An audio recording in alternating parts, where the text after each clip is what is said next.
My teenage daughter pretended to be 20 online so she could build a serious relationship with a 23-year-old man by catfishing him. This generation is completely whack. I remember being 14 and still having braces and wearing ugly blue eyeshadow to school every day. But this was before social media, so all of my friends were just as ugly as me. But on my daughter's 15th birthday, we went out to Chili's, and what she wore was shocking. Not because it was anything crazy revealing. It was just a corset top and some cargo pants. But it made me realize the pressure she had to grow up faster. She even did her makeup, and I swear my baby Annalise looked 23 years old. And as we sat down, the waiter began to flirt with her. I wasn't really paying attention because I figured she'd turn him down or just act really shy. But in the corner of my eye, I saw her batting her eyes and looking up at him with a single finger twirling her hair. Motherly rage flooded my system. I literally saw the bulge in his pants. Hey, do you guys have a birthday candle with the number 15? Because that's how old my daughter is turning today. Luckily, the guy went super red and started stammering. So I knew that he had simply been blindsided, and we even got switched to a new waiter. As for my daughter, I didn't want to ruin her birthday. So I let her change the topic and we just talked about something else. But when she woke up the next day, I asked her what the F she thought she was doing. That she could wear what she wanted, but there was no way I'd ever let her date anyone over the age of 17. She did that teenage angst thing where they pinch the bridge of their nose and roll their eyes,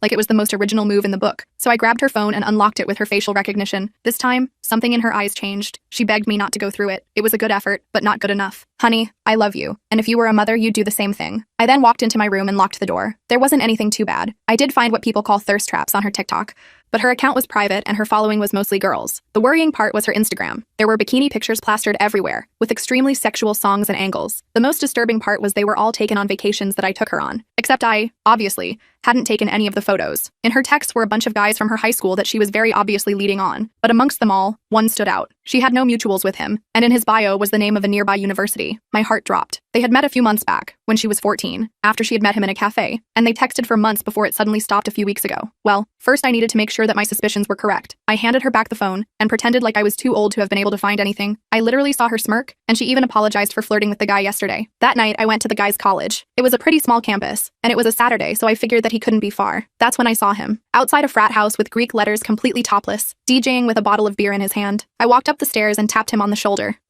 Excuse me, do you go here? And I guess he thought I was some undercover cop, because he immediately lifted up his hands and showed me his ID. He was 23 years old. My stomach twisted. I slapped him across the face, and because his friends were too scared to do anything, they let me drag him down the stairs by the ear like a dog without intervening. I took advantage of the shock and alcohol that was still in his system and grabbed the beer bottle, ready to knock it across his head. Yo man, what are you doing? I don't want any trouble. So you don't want any trouble, but you're cool with dating a 15-year-old girl? I saw confusion sweep across his R-worded frat boy face, one that you can't fake. Annalise? I asked. Huh? She's 20, and hot as heck. I slapped him again. Yo man, what the F? He shouted, before whipping out his big black iPhone as evidence. I read their texts. Right there, plain as day, she had told him she was a 20-year-old girl, and the second I confirmed that it was my teenage daughter, he blocked her. I drove home that night seeing red. My baby girl wanted to act as jailbait like it's cute, then she had another thing coming. This time, I didn't wait until the next day. I simply shook her awake. Mom, what? So I just met Pedro. Her eyes were immediately filled with fear, but instead of trying to defend herself, or yelling at me for being a spy, she burst into tears and wrapped her arms around me. Even through the anger, I instinctively stroked her hair. First, sat down in the bed beside her and decided that even she deserves to be listened to. But what she said next just angered me even more. Mom, I met up with him, but he didn't show up. And his friend, she was then interrupted by bursting into tears again. I thought he was a good person, Mom. I'm sorry. It didn't take long to piece together what she was saying. Someone had stolen my daughter's innocence and I was going to make them pay. I circled the university pool area the following evening, keeping a safe distance while recording the friend, Marcus's predatory routine through my phone's zoom lens. He leaned in close to a petite blonde girl who couldn't have been more than 18, whispering something that made her giggle nervously, her cheeks flushing. His hand slid from her back to her waist with practiced ease, pulling her closer as if testing boundaries. I zoomed in, capturing every moment of his calculated manipulation, my blood boiling as I recognized the same tactics Annalise had described. The blonde's friend approached, looking concerned, and Marcus immediately switched his demeanor like flipping a switch, stepping back slightly and adopting a casual, almost brotherly stance. The performance was Oscar-worthy. As soon as the friend wandered back to the snack table, he was right back at it, this time offering the girl another drink from a silver flask he pulled from his pocket. My stomach churned violently as I watched him add something to her cup when she glanced away at a commotion by the diving board. This was the exact playbook he'd used on Annalise. I'd seen enough. I pocketed my phone and marched toward them, channeling every ounce of maternal fury in my 5'6" frame. Just as I approached, a burly fraternity brother with a crew cut stepped directly into my path, his muscled arms crossed over his chest. Hey, you don't look like a student, he said, eyeing my mom jeans and sensible shoes with suspicion. Who are you with? I hadn't planned for this obstacle. I'm looking for my nephew, Pedro Martinez, I improvised, forcing a casual smile. He told me to meet him out here. The guy's eyes narrowed skeptically. Pedro Alvarez? He's inside. Great, thanks, I said brightly, attempting to step around him, but he shifted to block me again, his movement fluid despite his size. Actually, why don't I take you to him? He gripped my arm firmly, not enough to hurt, but enough to make it clear I wasn't getting past him alone. I glanced back at Marcus, who was now leading the blonde girl toward a side door of the house, his hand possessively on the small of her back. My window of opportunity was closing fast. Fine, I conceded, allowing myself to be escorted back inside the crowded, beer-soaked house. The frat brother guided me through rooms packed with dancing students, his hand still firmly on my arm. When we reached the kitchen, Pedro was nowhere to be seen among the beer pong players and couples making out against the refrigerator. Looks like he stepped out, the guy said, his tone making it clear he knew I'd invented the connection. Maybe you should come back another time. I nodded, feigning defeat, and headed for the front door, the bass-heavy music thumping in my chest. Once outside, I circled around to the side of the house where I'd seen Marcus taking the girl. There was a separate entrance there, likely to a basement or private room. I tried the door handle. Locked. Cursing under my breath, I peered through a small window smudged with fingerprints. The basement was dimly lit with colored LED strips, but I could make out a seating area with several people lounging on mismatched couches. No sign of Marcus or the blonde. I needed a new approach. I couldn't just break in, and I couldn't risk getting thrown out before gathering more evidence. I returned to my car and called Annalise, my heart racing. Mom? She answered immediately, her voice tight with worry. Are you okay? I'm fine, I assured her, watching the frat house for any sign of Marcus. But I need more information about him. Did he ever mention where he lives? Is it in the fraternity house or somewhere else? He said something about having an apartment off campus, she replied after a moment's hesitation. He bragged about how his dad pays for it so he doesn't have to live with the peasants in the frat house. Did he say where? Anything about the building or the street? I pressed, already starting my car. Cedar Street, she said with surprising confidence. I remember because that's where he took me. It was a blue building with a coffee shop on the first floor. Apartment 3B. You're absolutely sure? Positive. Mom, what are you going to do? Her voice trembled slightly. I hesitated, not wanting to worry her more. I'm just gathering information right now. I'll be home soon. Promise me you won't do anything crazy, she pleaded, suddenly sounding much younger than 15. I promise I'll be careful, I said, carefully avoiding a direct answer. Lock the doors and don't let anyone in. I love you. I hung up and pulled up a map on my phone. Cedar Street was only a few blocks from campus. I drove there slowly, scanning the buildings until I spotted a 3-story blue Victorian converted into apartments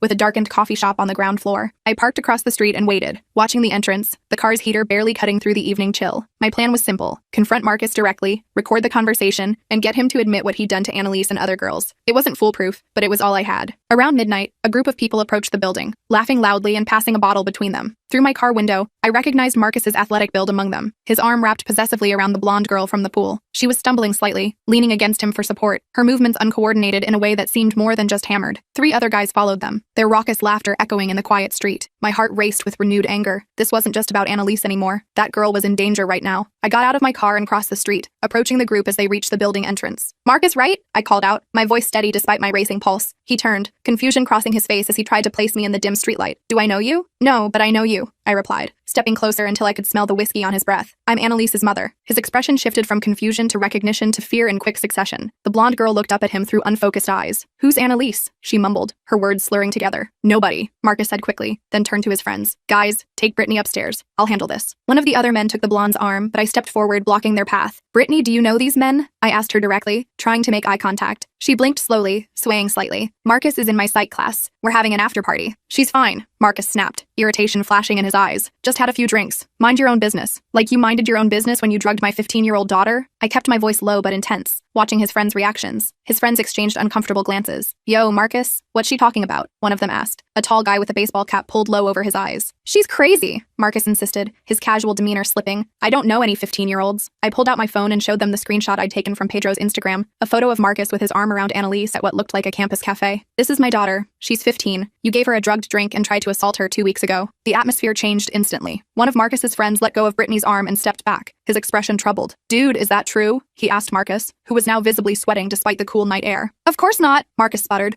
running a hand through his gelled hair. She came on to me. She said she was in college. So you admit you know her? I pressed, seizing on his mistake. Marcus realized his error too late. His friends were now looking at him with undisguised suspicion, creating distance between themselves and him. I think Brittany should come with me, I said, reaching for the girl's hand. I can call her a cab or drive her home. No way, Marcus said, grabbing Brittany's arm possessively, his fingers digging into her skin. She's with me. Actually, one of his friends interjected, the tallest one with kind eyes. Maybe we should all call it a night. He turned to Brittany. Where do you live? We can get you an Uber. Marcus's face contorted with anger. What the hell, Jason? You're taking her side? I'm not taking sides, Jason replied calmly. But if what she's saying is true, it's bullshit, Marcus shouted, his voice echoing down the empty street. Brittany flinched at his outburst, seeming to sober up slightly. What's going on? She asked, looking around in confusion, her mascara smudged beneath her eyes. I addressed her her directly, keeping my voice gentle. Brittany, I'm concerned that Marcus may have put something in your drink. It happened to my daughter, and I don't want it to happen to you. Her eyes widened. What? She's lying, Marcus insisted, but his voice lacked conviction. I saw him add something to your cup by the pool, I said. I have it on video. That was stretching the truth. My video wasn't clear enough to definitively show him drugging her drink, but the bluff worked. Brittany pulled away from Marcus, stumbling toward Jason. I want to go home, she said, her voice small and frightened. Marcus lunged forward suddenly, grabbing my phone from my hand. Give me that! Delete that video! I yanked back, but he was stronger. In the struggle, my phone fell to the concrete sidewalk with a sickening crack. Before I could retrieve it, Marcus stomped on it deliberately, shattering the screen under his expensive sneaker. You psycho! I shouted, pushing him back with both hands. He shoved me in return, harder than I expected, sending me sprawling onto the rough concrete. Pain shot through my wrist as I tried to break my fall. Marcus, what the hell?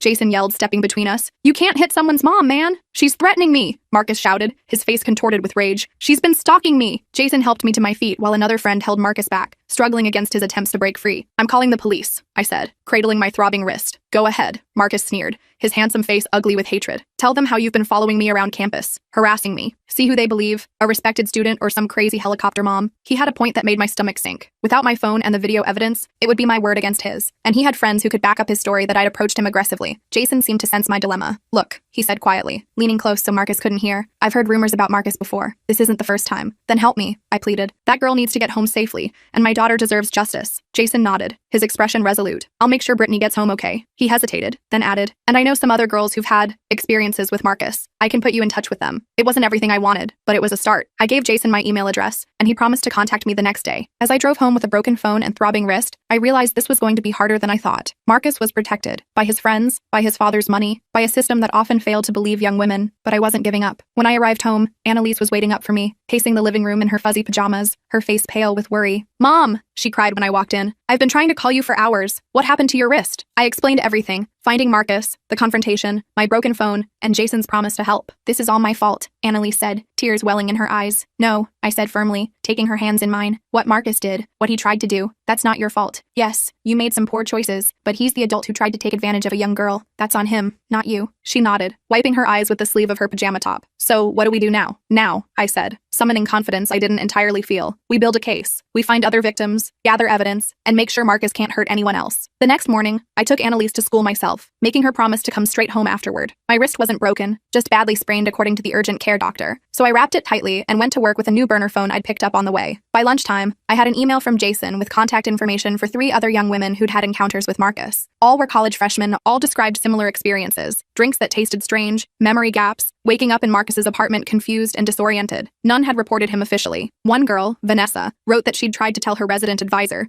but was discouraged when she learned about Marcus's father's connections to the University Board of Trustees. Another, Talia, said she'd been too ashamed and blamed herself for drinking too much. I reached out to each of them, explaining who I was and why I was investigating Marcus. 2 responded almost immediately, agreeing to meet me that weekend at a coffee shop off campus. When I picked up Annalise from school that afternoon, she seemed different, quieter, more withdrawn, her usual animated chatter absent. Everything okay? I asked as we drove home through the autumn-tinged streets. She stared out the window, watching the scenery blur past. Everyone at school knows something happened. Not the details, but they know I'm not allowed on social media anymore and that you took my phone. They're all talking about me. My heart sank. I'm sorry, honey. Kids can be cruel. It's not just that, she said, turning to face me with alarm in her eyes. Chloe showed me messages from this college guy she's been talking to. Mom, I think it's Marcus. I nearly slammed on the brakes. What? How would he know Chloe? He DMs random girls on Instagram. That's how he found me too. She looked down at her hands. I didn't meet him at a cafe. I was too embarrassed to tell you the truth. He messaged me after I commented on one of Pedro's posts. She turned to me, her eyes filled with fear. What if he's targeting my friends to get back at me? This was escalating faster than I'd anticipated. Marcus wasn't just a predator. He was vindictive and calculating. Show me the messages, I said, pulling into our driveway. When we got home, Annalise used my laptop to log into Chloe's Instagram account. Apparently, the girls all shared passwords, something we'd need to discuss later. Sure enough, there were messages from a user named Marcus DJW Wright, complimenting Chloe's photos and asking where she went to school. Call Chloe right now, I instructed. Tell her everything. Make sure she blocks him immediately. While Annalise called her friend, I checked my email again. There was a new message from Jason. Marcus knows you're talking to people. He's freaking out, threatening anyone who speaks to you. Be careful. He has a temper. I forwarded the email to my personal account and deleted it from the laptop, not wanting to worry Annalise more than necessary. But I was worried. This was no longer just about getting justice for what had happened. It was about protecting Annalise and her friends from further harm. The next day, I met Vanessa and Talia at the coffee shop as planned. Both were barely older than Annalise, young women just starting their college experience, already traumatized by someone who should have been their peer. I never reported it because I was drinking underage, Vanessa explained, her hands wrapped tightly around her mug of chai latte, and I willingly went to his apartment. I thought no one would believe me. Same, Talia nodded, tucking a strand of dark hair behind her ear. Plus, everyone knows his dad is on the board of trustees. Marcus always brags about how he can get away with anything. Not anymore, I said firmly. Together, our stories are stronger. Would you be willing to make official statements if it came to that? They exchanged nervous glances. I don't know, Vanessa said, her voice barely above a whisper. What if he retaliates? He knows where I live. We're in the same dorm building. And what about our parents? Talia added. Mine would call me if they found out I was at a frat party. I understood their fears all too well. These were the same reasons so many young women never reported their assaults. The same reasons predators like Marcus continue to operate with impunity. What if we could prove a pattern? I suggested. If we find enough women willing to share their experiences, even anonymously at first, it would be harder to dismiss. They seemed unconvinced, but agreed to think about it and to put me in touch with others they knew who might have had similar experiences with Marcus. As I was leaving the coffee shop, my phone buzzed with a text from an unknown number. Back off or your daughter's private photos go public. You have 24 hours. My blood ran cold. The private photos could only be the ones Annalise had taken for Pedro, the ones stored in her hidden photo vault that I'd glimpsed on her phone. Somehow Marcus had accessed them. I called Annalise immediately. Mom? She answered, sounding groggy. She'd been napping after an emotionally exhausting few days. Annalise, did you ever send those photos from your hidden folder to Pedro or anyone else? What? No, she exclaimed, suddenly alert. I mean, I sent a couple to Pedro, but not the worst ones. Why? Which device did you use to take those photos? Your current phone or an older one? My old phone mostly, but they should have transferred when I got the new one. Why are you asking this? The pieces clicked into place. Where is your old phone now? I don't know. Probably in my desk drawer somewhere. I haven't used it since I got the new one for Christmas. Find it, now, and don't turn it on. I raced home, my mind spinning with possibilities. If Marcus had somehow gotten access to Annalise's old phone, or if Pedro had shared the photos she'd sent him, we were dealing with a whole new level of threat. When I arrived, Annalise was tearing apart her room looking for the old phone, clothes and books scattered across the floor. I can't find it, she said, panic evident in her voice. Think, Annalise. When was the last time you remember having it? She sat on her bed, concentrating. I used it as a music player for a while after I got the new one. I might have taken it to school. Could you have left it somewhere? Lost it? Her eyes widened with sudden realization. The party at Megan's house last month. I brought it to play music, but I was using Megan's speaker. I remember setting it down somewhere and then she trailed off, her face paling. I don't remember picking it up again. Who was at that party? I asked, dreading the answer. Just kids from school. And she hesitated, twisting the hem of her shirt. Some of Megan's older brother's friends from college. The connection was too coincidental to ignore. Was one of them named Marcus? Annalise shook her head. I don't think so, but I wasn't paying attention to her brother's friends. They were hanging out in the basement, and we were upstairs. I showed her the threatening text. Someone has your old photos, Annalise, and they're using them to try to stop me from investigating Marcus. Her face crumpled. Mom, I'm so sorry. This is all my fault. No, I said firmly, pulling her into a hug. This is not your fault. This is what predators do. They find vulnerabilities and exploit them, but we're not going to let them win. I texted back the unknown number. Distributing explicit images of a minor is a federal offense. Do it, and I'll make sure you spend the next decade in prison. The response came almost immediately. Try proving it was me. Meanwhile, your daughter's reputation will be destroyed. Final warning. I showed Annalise the exchange. We need to get ahead of this, I said. If he's threatening to release those photos, we need to prepare. How? She asked, her voice small and frightened. First, we tell your school counselor what's happening, not about the photos specifically, but that you're being harassed and threatened by an older man. Second, we contact the police about the threats. The police? Annalise looked terrified. But what if they see the photos? They deal with cases like this all the time, I assured her, with more confidence than I felt. Their job is to protect you, not judge you. Before we could discuss further,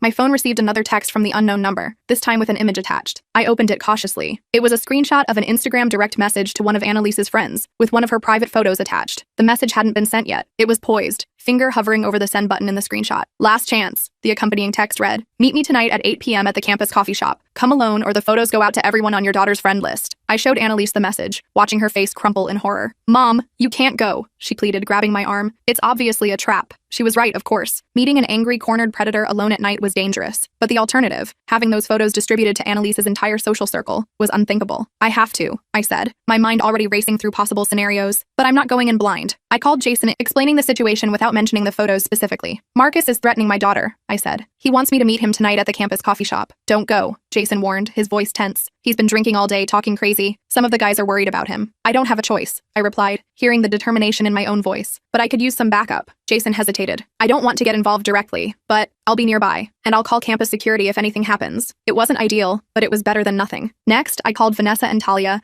asking if they'd be willing to be in the area as witnesses. They agreed, reluctantly. Finally, I prepared Annalise for the worst-case scenario. If those photos do get out, I told her, holding her shoulders gently, we'll face it together. It won't be easy, but it won't be the end of the world either, and we'll make sure everyone knows who's really responsible. She nodded, tears streaming down her face. I wish I could take it all back. The photos, the lies, everything. I know, honey. I hugged her tightly, breathing in the familiar scent of her strawberry shampoo. But we can't change the past. We can only deal with what's happening now. At 7:30 p.m., I drove to campus, my heart pounding against my ribs. I'd prepared as best I could. I had a new phone with recording capabilities, Vanessa and Talia would be at a table nearby, and Jason had promised to keep an eye on the situation from outside. I'd also left a sealed envelope with Annalise, containing printouts of all the evidence I'd gathered about Marcus, with instructions to take it to the police if I didn't return by 10 p.m. The campus coffee shop was busy with students studying for midterms, providing some security in numbers. I chose a table near the back, positioning myself so I could see the entrance but also had a clear path to the emergency exit if needed. At exactly 8 p.m., Marcus walked in. He looked terrible. Unshaven, bloodshot eyes, clothes rumpled as if he'd been wearing them for days. He spotted me immediately and made his way to my table, dropping into the chair across from me with casual arrogance. "You should have minded your own business," he said without preamble, his voice low and threatening. "My daughter is my business," I replied evenly, meeting his gaze. "And so are all the other girls you've drugged and assaulted." He leaned forward, the smell of whiskey heavy on his breath. "You have no proof of anything. It's your word against mine. And trust me, at this school, my word carries a lot more weight than yours. Is that why you're threatening to distribute child pornography? Because you're so confident in your position?" His eyes narrowed. "I never said anything about pornography. You have no proof I sent those texts." "I don't need proof," I said, keeping my voice steady despite my racing heart. "I just need people to start asking questions. And they already are, Marcus. Vanessa, Talia, Brittany, Jason, they're all talking. How many others are there? How long before one of them goes to the police?" I could see the calculation in his eyes, the realization that his carefully constructed world was beginning to crumble. "What do you want?" he finally asked, his voice barely audible over the coffee shop chatter. "I want you to leave my daughter alone, leave her friends alone, and get help before you hurt someone else." He laughed bitterly. "That's it? A slap on the wrist and a promise to be good?" "No," I said, meeting his gaze directly. "That's just the beginning. I also want you to tell me exactly what happened the day Annalise came to your apartment." His expression darkened. "Nothing happened. She showed up looking for Pedro. I gave her a drink. We talked. Then Pedro called her, freaked out about her age, and she left. End of story. You drugged her drink." I pressed, watching his face for any reaction. "I didn't substance anyone," he snapped, too loudly. A few nearby students glanced our way. He lowered his voice. "Look, even if I did, which I'm not saying, nothing happened. She left. No harm, no foul. Intent matters, Marcus. You intended to assault my 15-year-old daughter. She said she was 20, he hissed, a vein pulsing in his forehead. "Everyone lies about their age. It's not my fault she looked older." I leaned forward. "Here's what's going to happen. You're going to delete any photos you have of my daughter. You're going to stay away from her and her friends. And you're going to get counseling for your issues with women." He snorted. "Or what? Or I go public with everything I know. I've already spoken to multiple women who've had similar experiences with you. I have screenshots of your threats, and I have a daughter who's willing to tell her story. No one will believe you," he said, but I could hear the uncertainty in his voice. "Maybe not at first," I conceded, "but once one person speaks up, others follow. How many victims do you have, Marcus? 5? 10? How many will it take before someone listens?" He stared at me for a long moment, then abruptly stood up. "This conversation is over." As he turned to leave, I called after him. "I meant what I said about those photos. Distribute them, and I'll make sure you face federal charges." He paused, his back stiffening, then continued walking without looking back. I watched him leave, my hands shaking under the table. I wasn't sure if I'd gotten through to him or just made things worse, but at least I'd stood my ground. Vanessa and Talia approached my table as soon as Marcus was gone. "Are you okay?" Talia asked. He looked really angry. "I'm fine," I assured them. "Did you record any of that?" Vanessa nodded, showing me her phone. "Got most of it. He basically admitted to drugging drinks, even if he tried to walk it back. It wasn't a full confession, but it was something. Another piece of evidence to add to our growing collection." Outside the coffee shop, Jason was waiting by my car. "That was intense," he said. "I was ready to call security when he stood up like that." "Thank you for being here," I said sincerely. "All of you. I know it wasn't easy." "What happens now?" Jason asked, his breath visible in the cool night air. I took a deep breath. "Now we wait and see if he backs down or escalates, and we keep building our case, finding more women who are willing to speak up." As I drove home, I felt a strange mix of fear and determination. Marcus was dangerous, cornered, and unpredictable, but he was also exposed now, his behavior under scrutiny for perhaps the first time. When I arrived home, Annalise was waiting anxiously by the window, her silhouette visible through the curtains. "Mom!" she cried, running to hug me. "What happened? Did he agree to delete the photos?" "Not exactly," I admitted, "but I think I scared him. And more importantly, we have allies now. Other women he's hurt who are willing to speak up." Annalise pulled back, her expression serious. "I want to speak up too. If he releases those photos,